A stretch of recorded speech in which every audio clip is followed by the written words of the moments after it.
Et bonjour à tous et toutes, vous êtes sur Culture Plan, une chaîne indépendante. Comme je le dis à chaque vidéo, vous pouvez la soutenir via la page Tipeee chaque mois. Culture Plan ne fait pas partie du programme partenaire YouTube, pour le moment en tout cas, et loin d'en faire partie, elle ne dispose pas des heures de visionnage nécessaires. Donc voilà, si vous voulez soutenir ce projet, vous pouvez le faire par la page Tipeee, par un don régulier ou un don unique. Je remercie profondément le tipeur régulier depuis le mois de décembre dernier.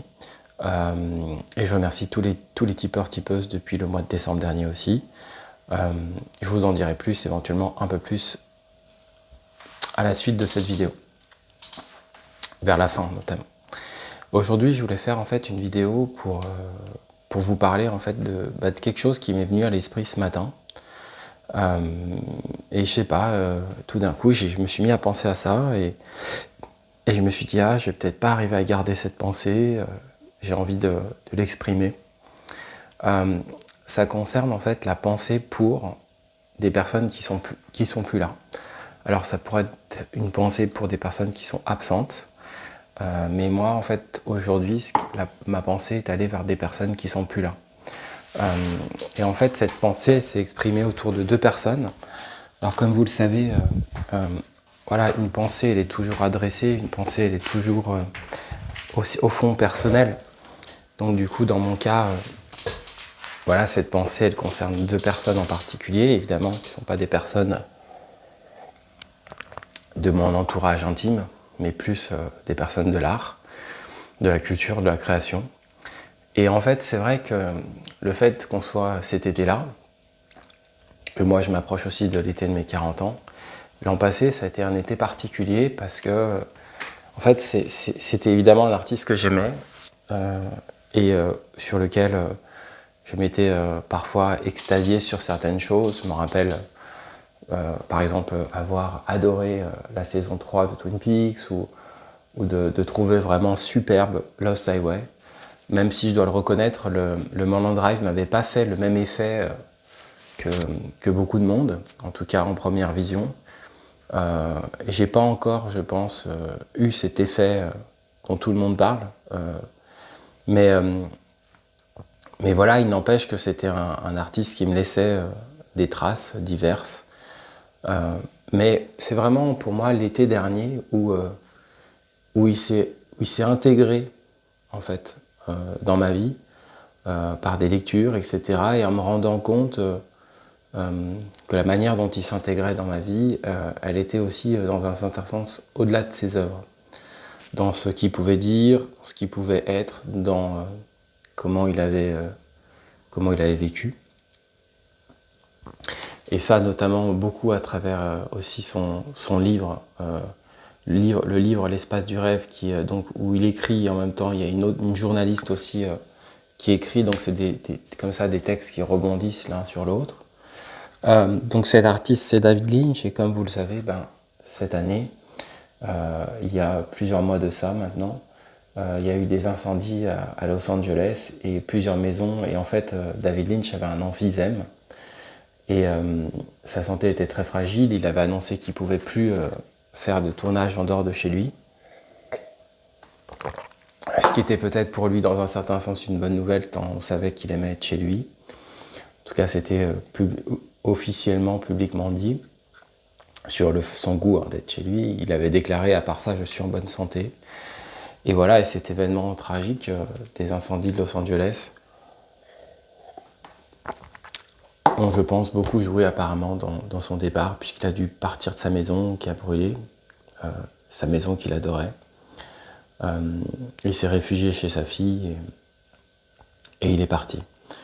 Et voilà, au fond, ça reste quand même un départ particulier, quoi. Un départ qui est nourri d'émotions. Et sur ce plan-là, je crois que c'est un départ que je relie avec une autre personne que j'aimais beaucoup. Et c'est marrant, il y a un parallèle entre les deux parce que c'est une personne aussi dont les créations, pareil, j'avais eu un lien avec les créations, j'avais joué à In Memoriam, mais au fond le lien se faisait au-delà des créations, quoi. Voilà. C'est-à-dire qu'il y a des artistes où vraiment il y a des coups de cœur absolus pour les créations, Et je dis pas du tout que j'ai pas des coups de cœur pour David Lynch, c'est pas ça, mais c'est que moi, il y a eu des artistes où par exemple, il peut y avoir des coups de cœur pour des œuvres, il n'y a pas cette chose avec l'humain. Voilà. Là, c'est 2 artistes où il y a vraiment eu pour moi quelque chose avec l'humain dans mon ressenti. Et le deuxième artiste, il concerne les jeux vidéo et c'est Eric Viennot. Et pareil, son départ, il y a maintenant 3 ans, je crois, 2-3 ans, m'avait créé aussi, pareil, une émotion particulière en ayant l'impression d'une forme de vide quand même, de quelque chose. C'était quand même des présences, ces personnes.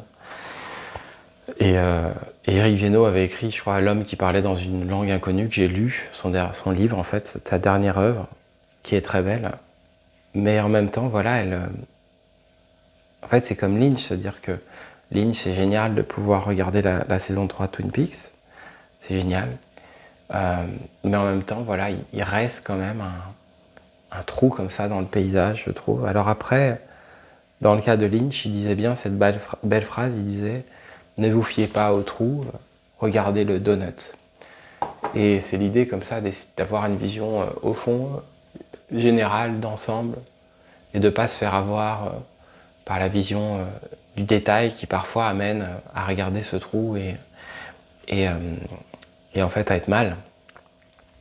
Alors peut-être que ce matin, je me suis réveillé et je regardais peut-être trop ça et j'avais peut-être besoin de dézoomer, de défocus pour adresser une pensée à ces 2 artistes que j'ai beaucoup aimés. J'ai le souvenir encore de souvenirs justement de la voix d'Eric Viennot, de la voix d'Eric, j'ai presque envie de l'appeler Eric, c'est vrai, parce que je me sentais proche. J'avais un peu échangé avec lui par internet, je l'ai jamais rencontré physiquement. Et c'était quelqu'un qui me frappait beaucoup, quoi, par sa douceur, par sa profondeur, par les œuvres qu'il aimait, qui étaient très proches de moi. Voilà. C'était rare d'entendre quelqu'un qui disait que voilà, il aimait Silent Hill 2, Ico. Et c'était ça son essentiel, quoi. Et il pouvait parler de Miyazaki ou de Takahata. Et il avait aussi une manière très douce de parler des autres créateurs. Je me rappelle de ce moment, au fond, où la bulle Internet commençait à être pénible. Mais il pouvait, voilà, tout d'un coup faire un podcast sur Gameblog avec David Cage. Et c'était beau, quoi, de les voir réunis. Ou tout d'un coup intervenir dans le podcast Silence on joue avec les chroniqueurs dont tu pouvais se sentir proche de certains. Et pareil, il y avait une sorte de quelque chose d'accessible. Eric Viennot avait vraiment ce charme, en fait, d'être un créateur et en même temps d'être quelqu'un qui pouvait parler cinéma, jeux vidéo, qui pouvait avoir un esprit critique. Et David Lynch, lui, avait vraiment ce charme de, presque j'ai envie de dire, de l'intemporel, quelque part, de quelque chose qui se situe au dehors, en dehors, et qui devient précieux parce que justement tout le monde est situé dedans et il se situe en dehors. Mais les deux, avec quelque chose, je trouve, de un peu mystique, finalement, aussi. Et on voit bien que c'est pas parce qu'il y a cette croyance-là hein, qu'on échappe aux tragédies de la vie. Que ça soit celle de la maladie pour Eric Viennot ou celle de la maladie aussi pour David Lynch, mais surtout du drame, on va dire, environnemental. Et en même temps, il y a quelque chose qui est laissé chez eux, d'une trace vivante qui appelle, je pense, à se mobiliser, à ressentir ses propres forces pour continuer à proposer, nous aussi, des choses de qualité. David Lynch disait qu'il avait rencontré à la fin de sa vie, il adorait ce cinéaste, Federico Fellini, et Fellini était triste de dire « Ah là là, qu'est-ce que les générations ont changé, c'est plus les mêmes, avant quand j'allais dehors, on me reconnaissait, machin ». Et Lynch lui disait que c'était tout le temps ça, qu'en fait c'était la loi de l'humain, de l'humanité, que les générations oublient un peu et qu'en fait un nouveau jour démarre, quoi. Et quand il lui a dit ça, c'était déjà le nouveau jour de Lynch. Et aujourd'hui, le jour de Lynch est fini et il faut continuer, quoi. Et il racontait que voilà, que c'était, je crois, hein, je défends pas ses propos, mais qu'il y avait l'idée que bah oui, que les quartiers on les reconnaissait pas, et que c'était comme ça, et que c'était pas grave. Et qu'il disait aussi, je crois, qu'on pouvait pas raconter à des gens plus jeunes ce qu'on avait vécu. Qu'en fait, ce qu'on avait vécu, on le portait, mais qu'on pouvait pas le raconter.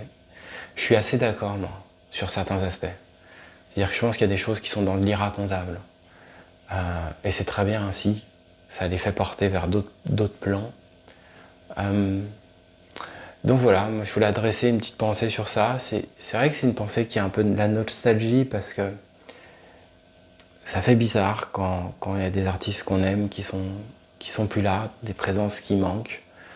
Moi j'ai ressenti ça parfois avec une personne de ma famille par exemple.